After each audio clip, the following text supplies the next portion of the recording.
Hi, I'm Jody. And I'm Beth. And you're listening to The Blume Saloon. A Judy Blume podcast. Oh. Wait, what do we usually say? A Judy Blume book club. Oh, right, duh.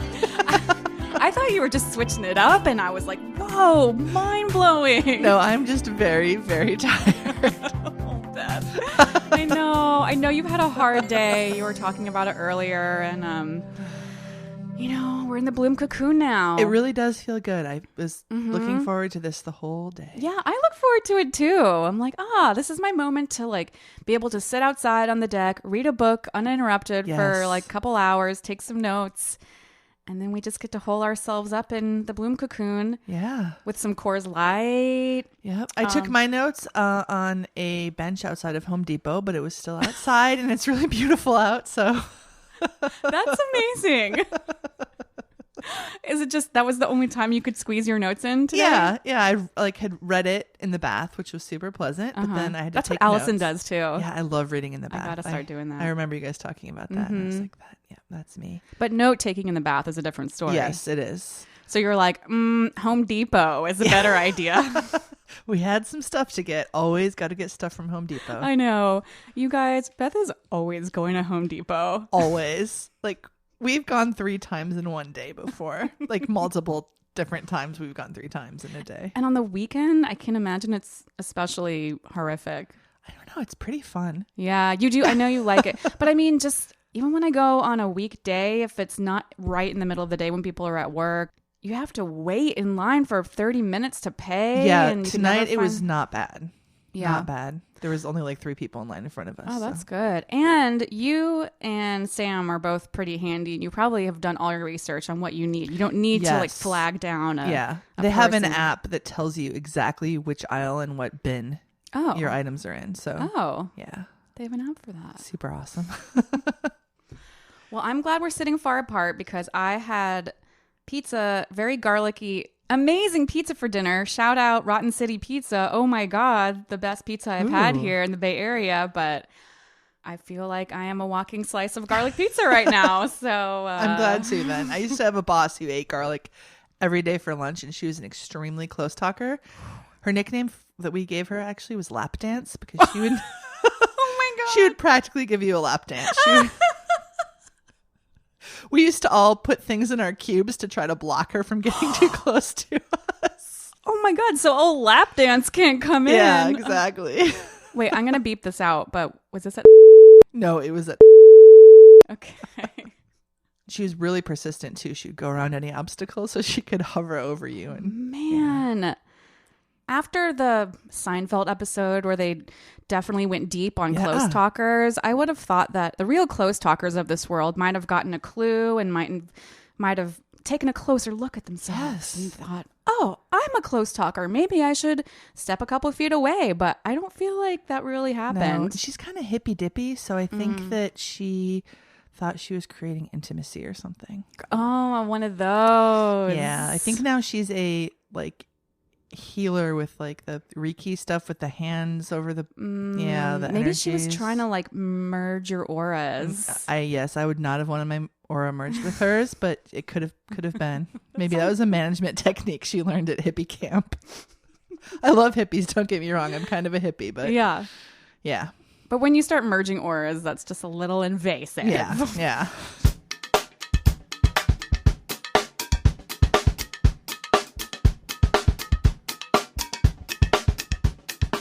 Well, hey guys, we just finished up. Then again, maybe I won't. Yeah. First of all, I feel like we've been reading this book forever. But then it ended so fast and has left us with so many questions. Yeah. We read chapter 9 and 10. 9 is really long. 10 is really short. So we're going to kind of split them up. What else? We have a really great letter to read you. So we're going to save that for the end. And then it sounds like Allison is going to be joining us next week. So excited. I think we're going to try to have an episode with the 3 of us. Never done transition. That here. Yeah. Let's see if I can get the technology sorted out before next weekend. But yeah, let's dive in with roll call. I'll probably... God! Roll call! I'm going to have to try that one more time next week. We're going to get it perfect. Oh, we will. Just one. All right. So we have Tony, of course. We have Vicky, the baby. I keep forgetting she's a baby, like that name. I agree with Jody. We just have to remember that any name that we consider an old lady name or a baby boomer name, they were babies at some point. True. So like they were definitely little baby like Gertrudes running around at one point, or baby Mabels or baby Helens or Sharons. Oh, little Gertie. That's pretty cute. That is actually adorable. Well, that's from E.T. Oh, totally. Yeah. Okay. All right. And then we have Maxine, Carmela. We have Dr. Fogel. Of course, we have Lisa, Ralph and Angie, Joel, our favorite. We have Ginny. Oh, Ginny. Yeah, Ginny. She's not a very good golfer. Maybe she's okay. We have a salesman, and we have red hair and eyeglasses men that are store employees. We have Vic, we have Mrs. Huber, and we have a little bit of Corky. A little bit of Corky. All right, so chapter 9. It is springtime now. Last week we talked about how winter was winding down and there wasn't any snow and they couldn't go sledding, but now it's full on spring. So birds are chirping, flowers blooming, and baby Vicky has changed. Baby Vicky, because both of us were like, who's Vicky when we read this? It said a funny thing happened to Vicky in the spring. She got better looking. And I was like, who the hell is Vicky? Is this a new love interest? And then I realized she's the baby. I again thought Vicky was Angie. Yeah. And then I was like, that's kind of weird and pervy. But in the beginning of the book, Tony had weird fantasies about Ralph and Angie doing it. So kind of, but then we all realized this is the baby. So she got better looking. Remember, she looked like a plucked chicken when she was first born, and Tony was not impressed. But now she looks like a baby you see in magazines. Like the Gerber baby. Yeah. I don't know, cute and chubby. And so he notes that even though she's more cute now, he will not go near her when she needs to be changed. And neither will any of the men in the household. So her own father, Ralph, won't change her, and neither will Pop. And pre-1980 parenting, you know, or maybe 1990s. When did fathers start changing diapers? Yeah, I have an uncle who would have been Ralph's age in this book, and he has never changed a diaper in his life. He's very proud of it, and he has 3 grandkids that they take them all the time. But I thought you were going to say, and they take a ton of dumps. Oh, they probably do. I don't know. I mean, yeah, we just take her for granted now that like the husband will chip in and do like 50, maybe not 50, but like 30% of the work. I guess when I was a baby, my dad changed pretty much all of my diapers, and it was a big deal. Like all of my mom's friends were like, ooh, who's this new age? Yeah. He was a hippie. Yeah. So then one day, Carmela / Carol asks Tony to walk Vicky, who is the baby, around the block while she goes to the store for an hour. And again, this was the 70s, not too unusual for a 13-year-old to be watching a small baby by themselves at this point, I guess. I babysat in the 80s for babies when I was 13. Wow. So. I babysat when I was 13, but it was always like there was still an adult nearby. Like I'd be babysitting when the parents were like entertaining guests, or at one point we lived in an apartment complex where like my parents were always in like a couple doors down. I think when I babysat the baby, it was the across the street neighbors and my mom was home. So yeah. And I guess, I mean, Maxine's home. He's not totally alone. He's not even babysitting. He's literally just pushing the stroller around. So that's fine. And we talked about Babysitters Club last week. They are all 13. Yeah. It's 12 even. Oh, in the beginning. Yeah. And well, Jesse and Mallory were 11. Yeah. So Tony's very hesitant though. Like he's never really taken care of a baby before, and he doesn't know anything about babies. Carmela really has to talk him into it, and he's a good sport. So he goes along with the plan, even though he feels pretty stupid pushing this carriage around. And he's glad Joel is at the dentist, so he won't make fun of him. And you know what? It all works out for the best, because turns out Lisa spots him, and she loves babies. Like really loves babies. Really creepily loves babies. Yeah. Like I thought for a second she was gonna like baby snatch Vicky. Yeah. So here's the situation. She's learning how to drive. Lisa's learning how to drive. And she's about to take her mom's car out for a spin by herself.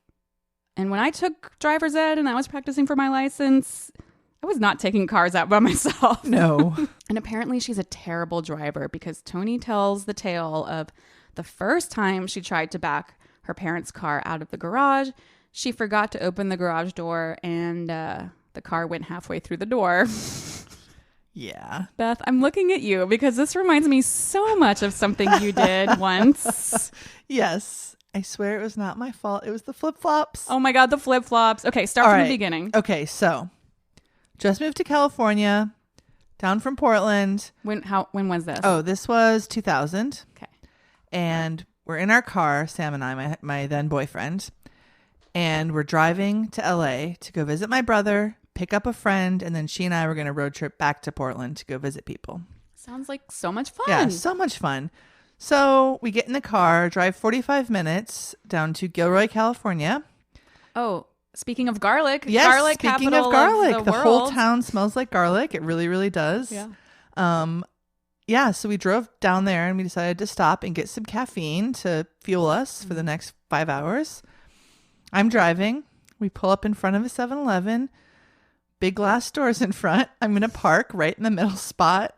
And instead of braking, my foot slips off the brake and I smash through the front of the 7-Eleven. Right through those glass doors. Yes. My front, like Sam could have reached out his window and asked the counter guy for a Slurpee. Oh my God. Yeah, because when we got out of the car, we had to like get out and then walk out like through the hole in the 7-Eleven. Jesus Christ. It was terrifying. Thank goodness no one was hurt. Yeah, it was intense. I'm sure that like you were in shock at this point. So do you have memories of the specific, like, can you remember the look on the cashier's face? He was like flabbergasted, like totally just astonished and like frozen. And I bet it was pretty exciting for him because it's probably kind of boring, like working at a rural 7-Eleven. Oh my God, he probably still tells that story to this day. I wish he was a listener and we could hear what he's doing. Maybe he'll find you on Facebook someday. Yeah, and weirdly, the memories of the crash are silent. Oh, I remember you saying that. Yeah, really weird. Visual memories, but just total silence. You don't remember the sound of the glass breaking or people all. yelling or anything? I'm just thinking of movies or anything you watch on TV where there's a car accident and the car's tumbling around and the glass is breaking. Well, it's always in slow motion, but like you don't really hear audio with it. Yeah, I wonder neurology wise, I wonder if like your brain doesn't set sound memories the same way or something. I don't know. Ooh, if we have any memory experts or neurologists or audio. I have a good friend who's a neurologist. I will text her and try to find out. Maybe next week I can report back. We'll bring you some more science. Yes, I love science.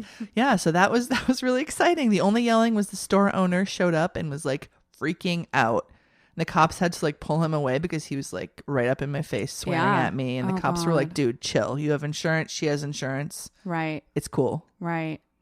That would have been the scariest part for me. Yeah, me too. I was just like, I'm sorry. Like getting yelled at. Yeah, that's what made me start crying. Jesus. Oh, and so then what? Like, what do you continue your road trip after that? Or? No. You're like, Jody, no. I'm like, you just keep driving. That poor car got towed home, and because we had AAA, and I think it towed 100 miles, and we were less than 100 miles from home. So we got it towed to a shop, and I just had to stay home and didn't get to go on my road trip. But I was so sad about that Sam let me get a kitten, and now she's 17. Zoe! Yeah. Oh, what a great origin story. It cheered me up a lot, picking out a new kitten. Having a new kitten is definitely a way to get over traumatic shit. Yeah. My cat, Nigel, he's 14, and I got him after a breakup with a very serious boyfriend and living alone for the first time. And, furry love. They go through a lot with you. Furry love. In a different context. Yeah.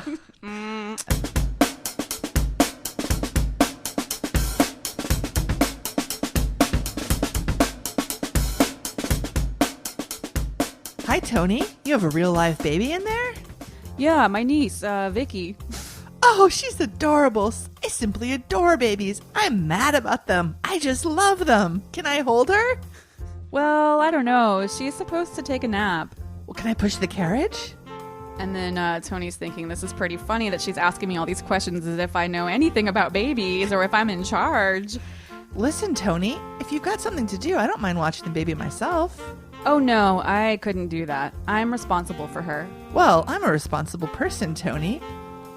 No, I don't think that would be a good idea. Something might happen if I left you alone with her. Listen, Tony, I know you know all about the car and the garage door and all that, but I wouldn't dream of letting anything happen to the baby. It's all right. Really, I can take care of her myself. She's like trying a little too hard. Desperate. And then Tony says, no! Well, if that's the way you're going to be about it, I'll just walk along with you. You can pretend it's just you and the baby if you want. After all, she is my niece. So Aww. That's pretty sweet. He's protective and he's taking this uncle role quite seriously. So Tony and Lisa are walking pretty awkwardly. They don't have much to say to each other at this point. He's like walking 2 steps behind her. But Tony's also thinking about whether or not he should ask her why she gets naked with the shades up. And he's like, well, maybe I can tell her, but maybe now's a good time to let her know that I'm really 3 years older than she thinks I am and that I'm a gypsy. And I watch her naked. Yeah. And then he realizes now may not be the right time. I don't think there's ever going to be a right time for that stuff, Tony. No. And then he thinks of how he told Dr. Fogel about his peeping toning. And then this blew me away. Me too. I wrote WTF in my margins. Yes. All Dr. Fogel said was, how does that make you feel? And then Tony, he's pretty honest with him. And he says, well, it makes me feel excited. I like it. Horny. It makes me. So, but there's no reprimand. There's no lecture about, hey, you're breaking the law. You're invading someone's privacy. I mean, it seems like nowadays therapy is a little more hands-on. Like therapists are able to give you advice. Yeah. I guess it depends on type of therapy. I'm used to like CBT. Yeah. So I feel like that would be more okay. But then it made me think about what kind of therapist is Dr. Fogel? Well, and those old school doctors are pervs. Yeah. I think I told you the story once that a friend of mine was getting therapy and she had to go see the psychiatrist that was the head of the psychiatry department at this big hospital here in the Bay Area. And she was having these intrusive thoughts after she'd given birth, about what's going to happen to the baby and just like, And she walked in to go see the psychiatrist and he said to her, oh, don't worry about your intrusive thoughts because men, they get intrusive thoughts every time a pretty woman walks into the room. I remember you told me that. And that was 3 years ago. Fuck. At a very prominent. Yes, a really prestigious, nice hospital. Wow. And my dad was told in medical school by one of his professors who was, a doctor, that anytime a pretty woman would come, he would find an excuse to give her a breast exam. Perverts. Jesus Christ. Yeah. Perverts and also like maybe Freudian psychiatry was still in vogue right around now. Yeah. So there's a lot of like, sexual kind of correlations and maybe Dr. Fogel's like, oh, this is just part of his, mature, getting, I don't know. Who knows? But I just thought that was really strange. And someone needs to tell Tony this is not okay. I know. We have a group of criminal defense lawyers that are big Blume Heads. So I've already reached out to one of them to get his legal advice on whether or not Tony's breaking the law. Because definitely if you're a peeping Tom and you're like trespassing on someone's property or you're getting up to their window or whatever, you're breaking the law for sure. But since he's in his own home, I don't know. Yeah, I don't know either. So hopefully we'll hear back. We'll hear back soon. We fast forward a little bit and then Lisa has a new car. Of course she does. She passed her driver's test, who knows how, and then her parents immediately buy her a car, and it's the flyest car because I looked it up. It's a 1971 white Corvette with red leather seats, and I just Googled 1971 white Corvette, and it is a hot car. And all I could think of was Little Red Corvette, and then I was like, oh my god, another Prince reference. I don't know if you remember, but way back when we were reading Tiger Eyes, Allison had the theory that Prince was inspired by Judy Blume when he wrote When Doves Cry. Oh. Because we were talking all about When the Lizards Run. And she's like, when the lizards run. I'm like, oh my God, Prince read this book and he wrote Little Red Corvette after reading about Lisa's white Corvette. Secret Blume Head will never know. Oh, alas. So anyway, Lisa's so excited for her new car that she forgets Tony and Joel are kind of lame-os, and she takes them for a joyride. And then she drives like a maniac. She's speeding around 80 miles per hour. She's laughing. Her blonde hair's blowing all around. I can just picture this in a movie, right? Yep. Joel and Tony are like sharing the bucket seat in the front, and they're clinging to each other, crying and screaming, like, stop. And then when she finally pulls over to take a break, Joel starts lecturing her. He's like, you have a death wish. You won't live to see 18. And then she so coolly pulls out a cigarette and says, you weren't afraid, were you, Tony? And then good old Tone tries to play it off, but Joel calls him out. And he's like, yeah, I was a little afraid. You're right. And then Joel starts in on another lecture about cigarettes and cancer. And Tony says, yeah, my grandmother had cancer of the larynx and had to get it removed. He's like, you can come see her if you want. And this is the first time he's really mentioned his grandma. Yeah. And then that's enough for Lisa to stub out her cigarette. She throws the pack out the window like a fucking litter bug. And she says, I'm never going to touch another weed. Did you like... Yeah, I thought that was weird. Oh, is this a joint? That Judy's just trying to like be like coy about it? But I'm like, no. I remember from reading The Outsiders that weed was a term for cigarettes back in the 50s. So here's old Jude's using 50s slang, or maybe Lisa had just read The Outsiders for school or something. Yeah. Like, I'm never going to touch another weed. And then that led me into a little rabbit hole about slang for marijuana. Because I was like, well, when did weed as we know it come about? And you want to know why? I do. Or how? Okay. So the word weed for marijuana had been around for a long time, since probably like the 20s or 30s, but it didn't really take off until the 90s. Oh. I mean, I'm sure people said it, in the 70s and 80s, but the 90s is when it really started to become the main word for weed. And the theory is that it's a generational thing. So every generation picks up its own like cool slang for marijuana. 90s kids probably wanted to distance themselves from their hippie parents. Oh, totally. You can relate, I'm sure. Their parents were the ones that were like, called it grass, reefer, pot back in the 60s and 70s. It's totally regional too. So when I was in London, and that's when I started smoking weed, when I was in high school. And we all said draw. Oh, I've never even heard that. They're like, oh, anyone have some draw? And then it was used as a noun, but also like a verb. Like instead of saying to take a puff or take a drag, like take a draw or whatever. Right. 2 draws then pass, Oh, interesting. And then I remember going to college in Virginia and no one knew what draw was, because I don't think I realized it was just like a British term. But definitely weed was the main. Yeah, I think in Minnesota and Portland, it was definitely just weed. Weed and pot. Yeah. When I lived in Houston, though, and I don't know if this was just a thing amongst my friends, but we all said like ganja or ganj. And I think it started off like saying it ironically, but now we like... Yeah, I definitely knew people in Minnesota especially who used ganja. Like as but I just never did. I mean, it's silly. Yeah. Like I feel silly like when I hear myself saying it, but to me it just comes out like kind of naturally. I wonder what the kids these days say. That's what I was wondering. So if any of you millennials might be listening, I mean... You probably have your ear to the ground a lot more than any of us do. So let us know what the kids are saying. My grandma, she was pretty sickly and she was kind of bedridden at this point. And I remember it was one of the last times I saw her, and I went to go sit with her on her bed, and she just kind of making idle chit chat with me. And she asked me if I ever smoked reefer. Oh, cute. And I mean, I was kind of shocked because we never talked like that before. We had a very like formal relationship, and I was like, yep. But long story short, Lisa's just smoking a cigarette. I have to tell you why I never started smoking. Oh. You know why? It's because, thinking of Joel here, my dad is a pathologist. And when we were little, to like every show and tell pretty much, he would come in and he would bring a lung of someone who had died of lung disease, who was a smoker. A real lung. And we get to put on gloves and poke it. And it would be like black inside from the smoke.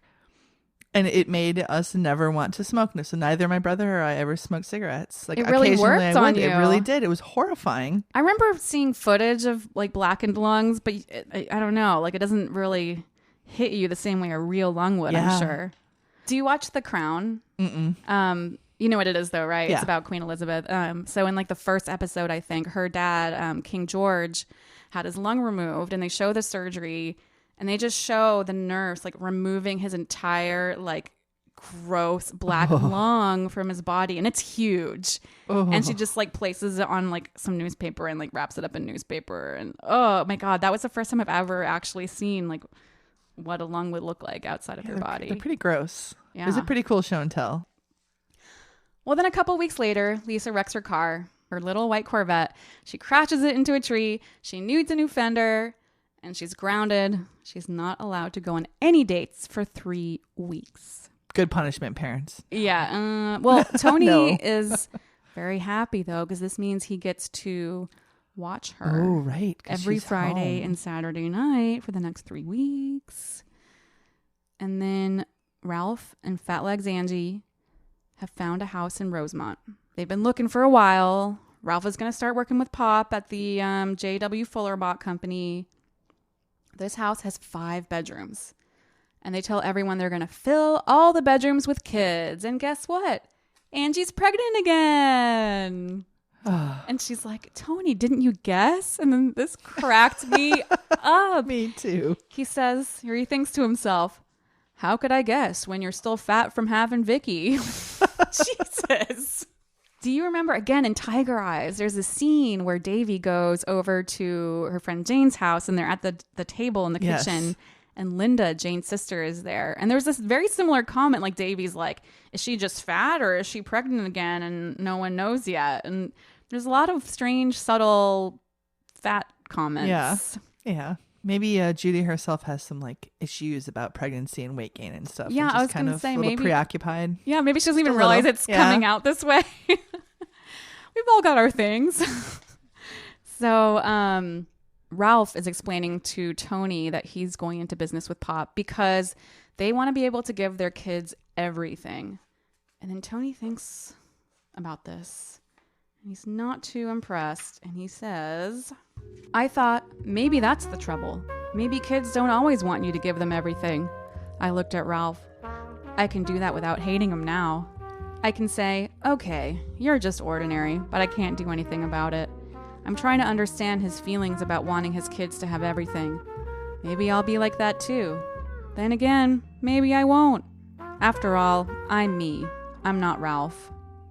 I love that paragraph. Yeah, it sums up a lot. Yeah. And then the good news is that Tony can, like he said, start thinking about these things without feeling stomach pains. So Dr. Fogel, despite being a little iffy on the moral side of things, he's definitely helping in some ways. I think Tony just needs someone to talk to. Yeah. I wish it could have been his dad. It was actually making me kind of sad that like his dad was so uncomfortable with the sex talk and like clearly is pretty distanced from their family, just emotionally.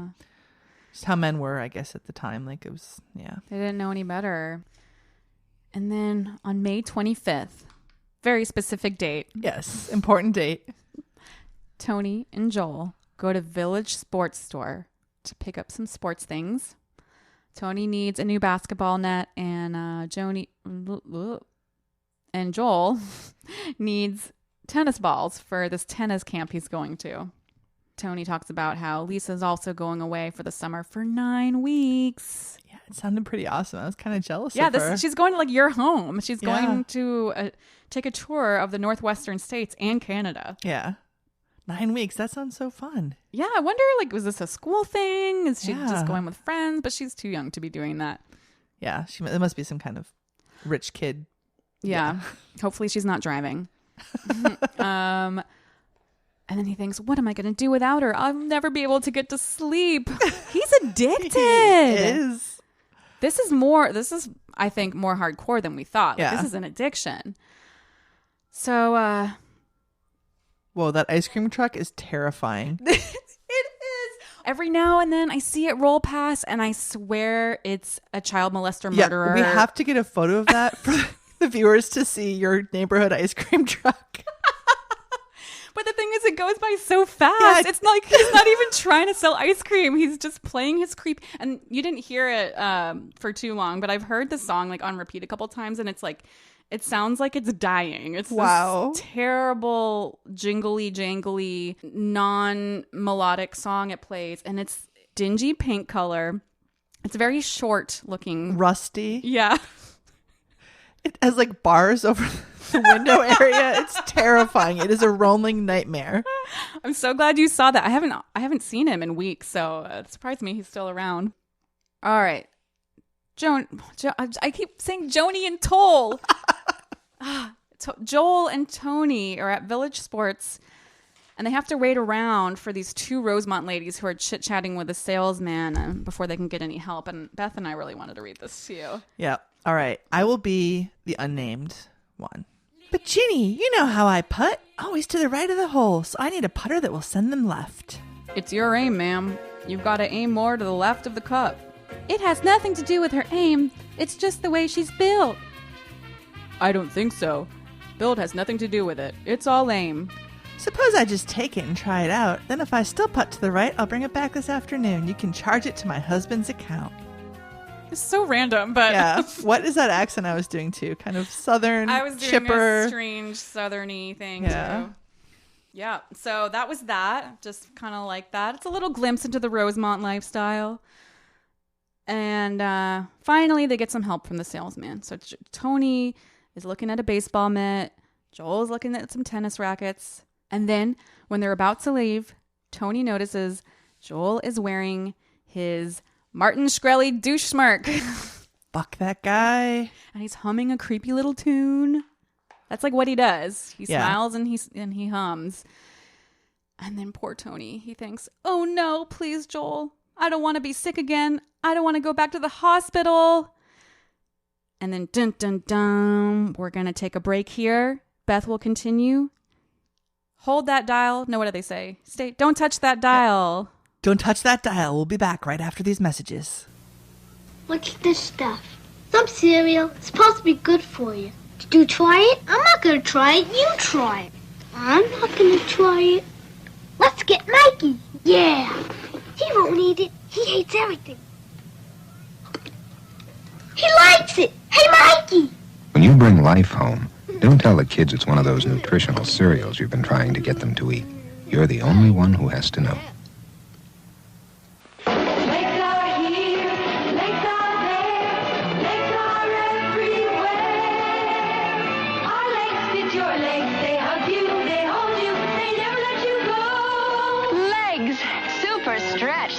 And pantyhose.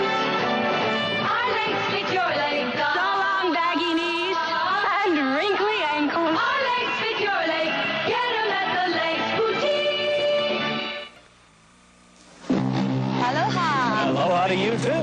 Wrinkle on the collar. Wrinkle on the collar. Those dirty rings. You try scrubbing, soaking, and you can still have... Wrinkle on the collar. Now try Whisk.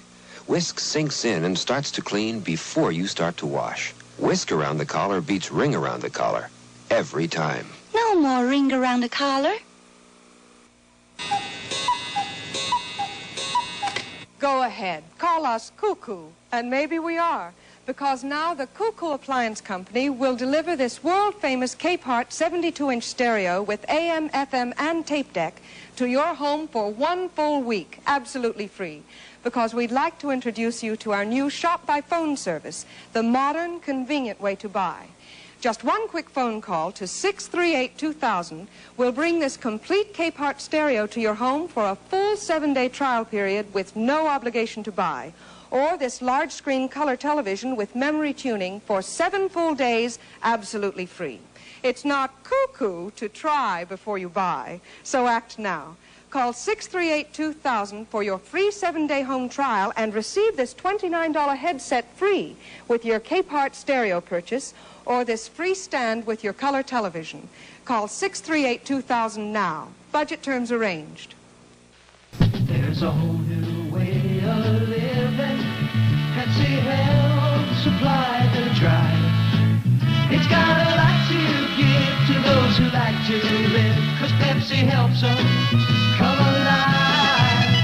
It's the Pepsi generation coming at you, going strong. Put yourself behind a Pepsi. If you're living, you belong. You've got a lot to live, and Pepsi's got a lot to give.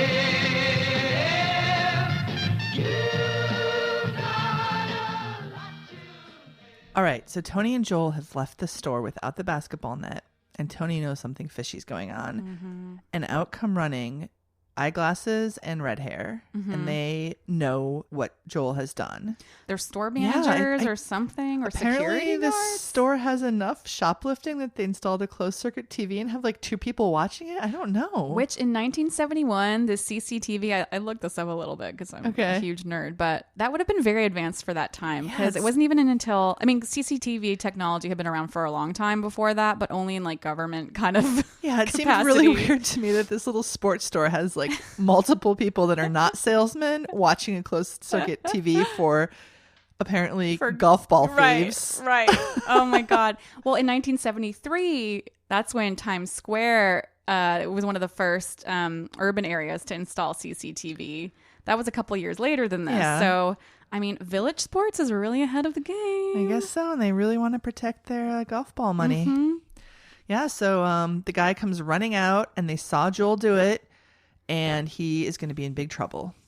Joel freaks out, and he's begging Tony to tell them that he forgot to pay, that it wasn't his fault. And thankfully, Tony just doesn't say a thing. Joel starts crying, which I thought, good. Yeah. Joel, you need to cry a little bit more. Mm-hmm. And then the sales guy sells Tony the net, which I guess I'm glad he got his net. But I thought it was weird. The sales guy was like, "Did you set him up, kid?" What does that mean? Like, if they saw him steal it, like they saw him take it and put it in his bag, what kind of setup are they imagining? This really bothered me. Maybe I'm missing something. I think what the guy was getting at is that, you know, Tony was looking at basketball nets and a couple different, and like a mitt. Maybe he thought he was trying to distract the salesman while Joel got his. Okay, so like set him up, like set up a serve. Yeah, like helped him. Yeah, not like this is a setup. Like set him up like being his accomplice. Okay, that makes way more sense. I guess we just use that terminology different now. Yeah, because I was imagining like, did he think he put him in his bag? But no, they saw him take it. So thank you for clearing that up. That makes me feel a lot better. It was just bothering me. Just a theory. Yeah, no, that makes sense. It's the only thing that does. So dramatic. Joel's been taken off. Tony goes home. He's convinced that Joel's going to be locked up in jail, that it's going to be in the paper the next morning. Oh, yeah. He doesn't tell his parents. He's just going to let them see it in the paper. Very dramatic. And he has his dad put up his new net, and he's going to go out and practice. This would be a good time to have a good talk with his dad, but he doesn't. No. But then all of a sudden there is Joel, and nothing happened, and the cops just did nothing because they don't want him to have a record. His dad called in, and everything was fine. I love though that Joel like walks up while Tony's just doing push-ups by himself in the front yard. That just seems like a really funny scenario. He has to get buff for the ladies. Yeah. All right. I'll be Tony. You can be Joel. Okay. What are you doing home? I thought. Yeah, well, the owner of the store isn't pressing charges. He's not? Nope. He called the cops and my father. I got a long lecture. That's all? Yep. Since it's my first offense, nobody wants me to have a record. Oh. That's the way it's done in Rosemont. Oh. I'll be back in school tomorrow. You will? Yeah, but next year I've got to go away to school. Some military academy. Can you see me in military school? Well, me neither. But that's how George Huber deals with his problems. He puts them away someplace. And right now, I'm problem number 1. You know, anything so his golf game isn't messed up. I only did it for fun, to prove I could get away with anything. I told him it wasn't a setup. that you didn't have anything to do with it. Tony thinks, was he waiting for me to say thank you? I wasn't about to. Look, Tony, my father sent me over here to ask you not to say anything about what happened. He doesn't want it to get around. I won't say anything. Why should I say anything now? Well, thanks, pal. And then Joel does this weird, like, creepy, like, he pretends to tip his hat, his invisible top hat. See you around. Sure, I muttered. See you around. I pictured Joel in a fedora. Oh, totally.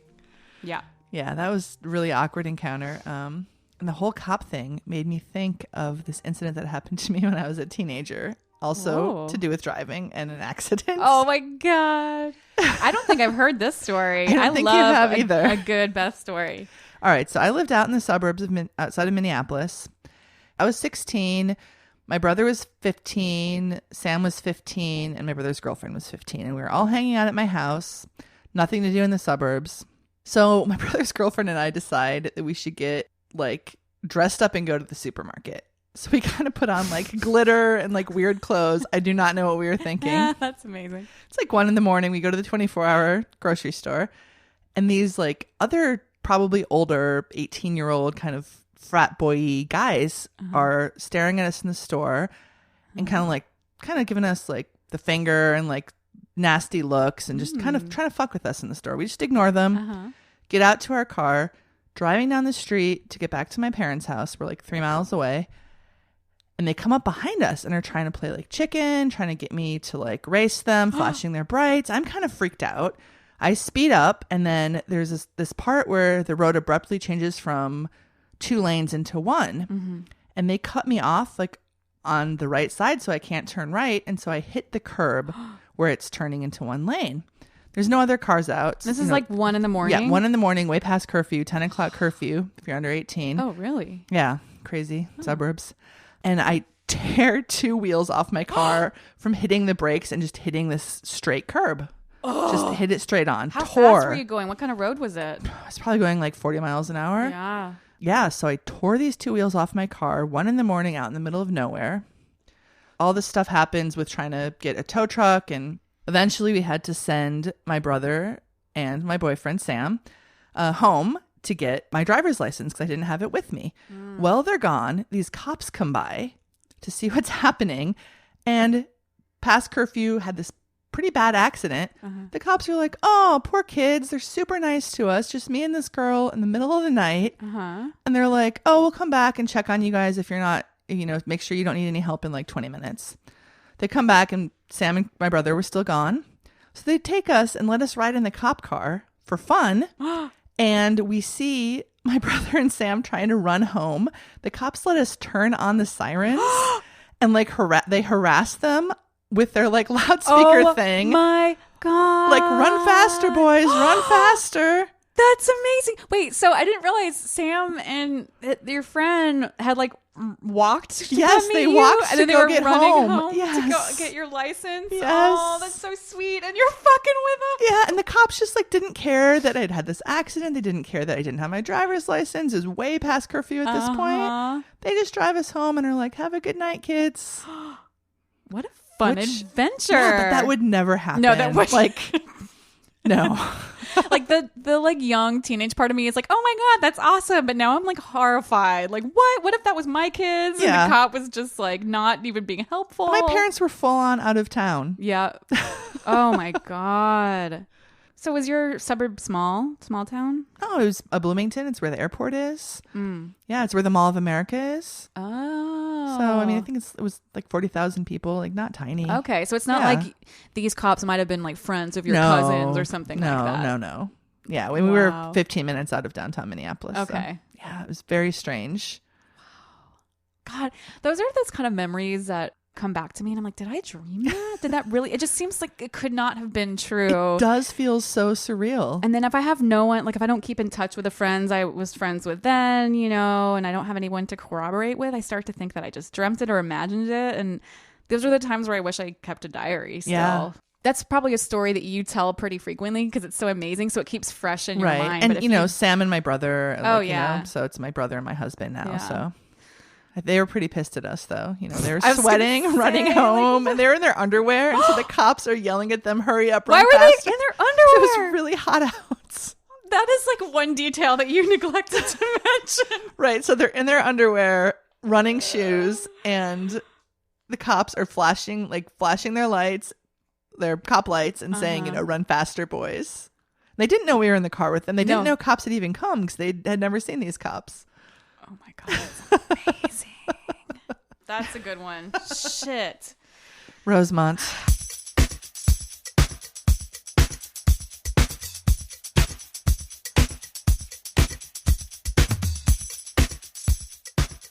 Okay, so, they have their awkward encounter, Joel and Tony goes back inside. Mrs. Huber tells Joel's parents that he's going to military school, but doesn't say why. She just says he needs more discipline. Of course, Tony's mom thinks that he should maybe go. Luckily, his father says, let's leave the decision to Tony this time. Mm-hmm. His dad does plenty of good things, and he decides to stay at Rosemont. I wish he would have told his parents what had happened. I know. That's why I'm like, Tony, this is your prime moment to tell them that Angel Face is not an angel face. Yep. But it's kind of like what we've talked about a lot. You don't really tell on your friends back in the day. So, gotta respect. Yeah. They stay out of the drama. Just keep your parents out of the drama. But the fact that Carmela, Carol is it's like a prime education. Tony, you need a prime education too. No, what Carmela. A clueless bee. Seriously. So Tony thinks about asking them what they'd think if he went to juvenile detention, but he doesn't say that. And he says it's funny and sad that he didn't say anything. It is funny and sad.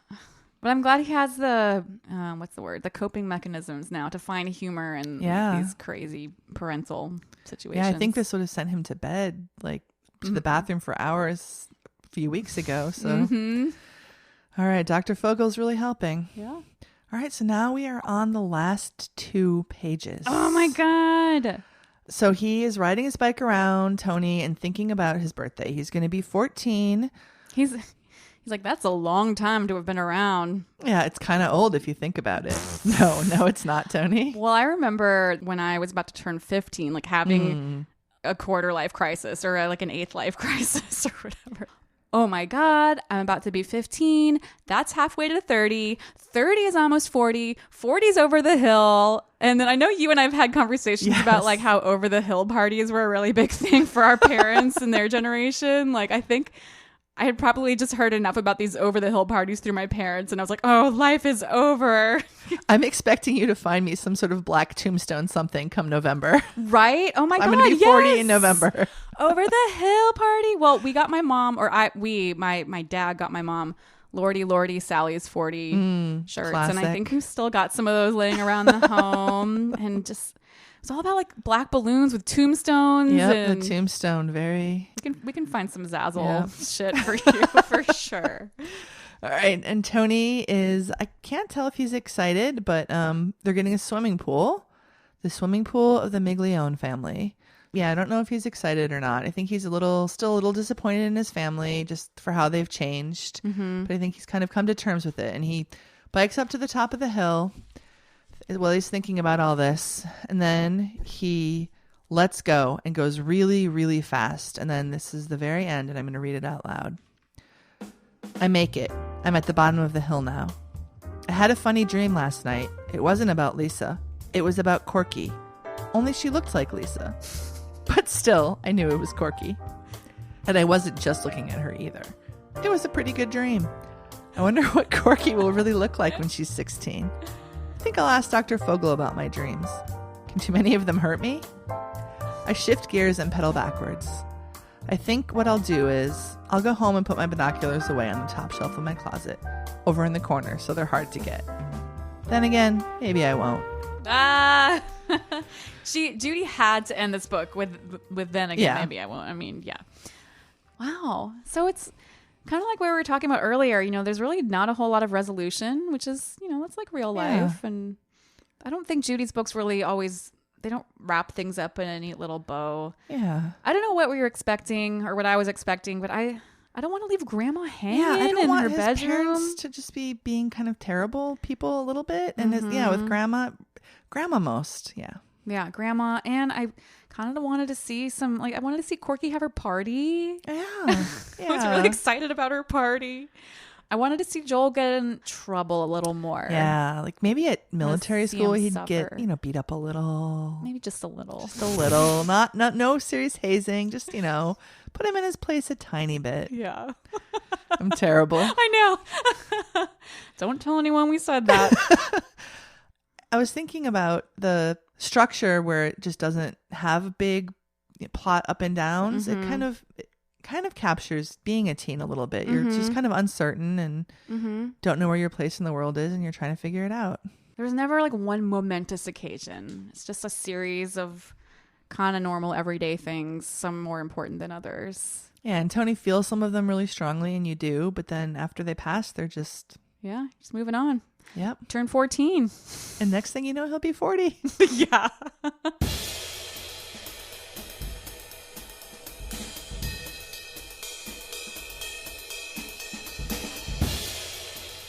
So where do you think all these characters will be in 20 years, 30 years, 40 years? Tony.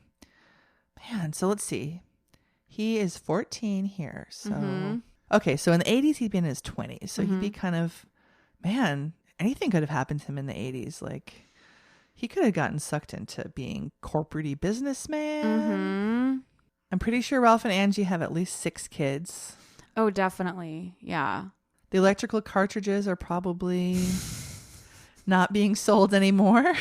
Oh, yeah. We never really circled back to the electrical cartridges. I think, so you've asked Sam, who knows a thing or two about electronics. Yeah, he's kind of a giant nerd. He's got a few things to say, doesn't he? Yes, he does. He thinks, well, we'll let him speak for himself. He's going to come right now and tell us all about it.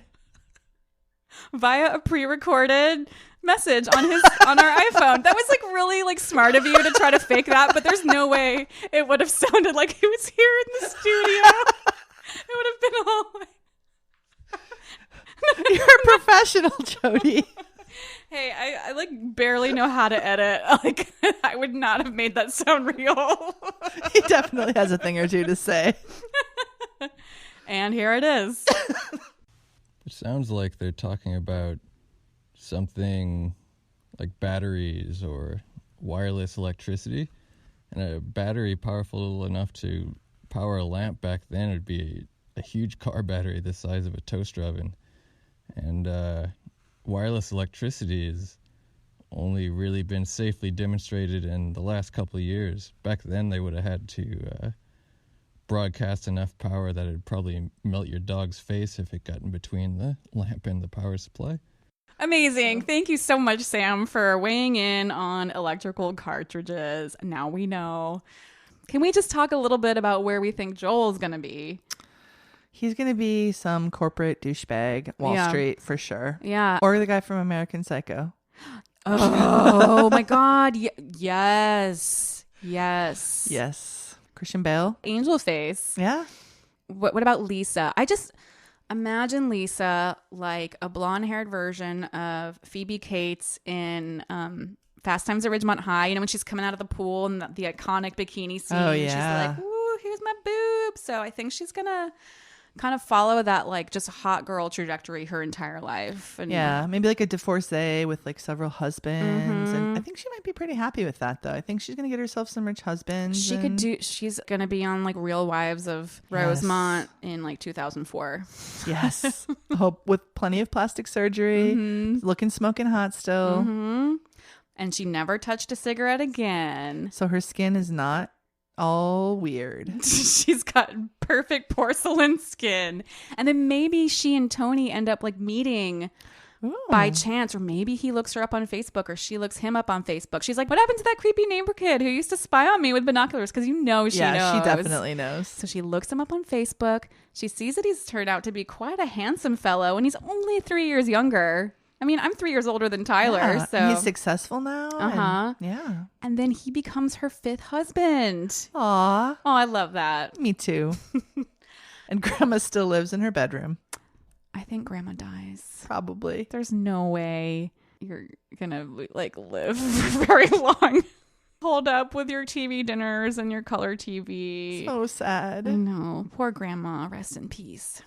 And now to finish off, we have a really great letter from Blume Head, Andrea, in Houston. And the subject is phone freaking, etc. Hi, Blume Heads. Hi, Julie Blume.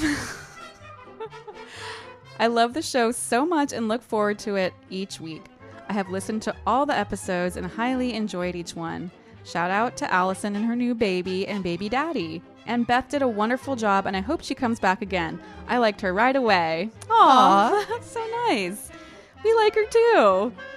So in episode 16, y'all talked about phone freaking, and while I didn't know the name until I heard it on your podcast, I had a blue box. Amazing. It would have been 95 or 96, and I had a nerdy friend who gave it to me. It was a bit longer than a pager and flat like a remote control. On one side, had a speaker and some buttons and not much else. To make it work, you had to call the operator from a payphone and ask them to dial the number for you. They'd ask you to insert enough quarters for the call, and you'd hold the blue box speaker up to the mouthpiece of the phone and push the button X amount of times. Each press was a quarter, and it sounded like a high-pitched trill do-do-do-do-do when the money ran out.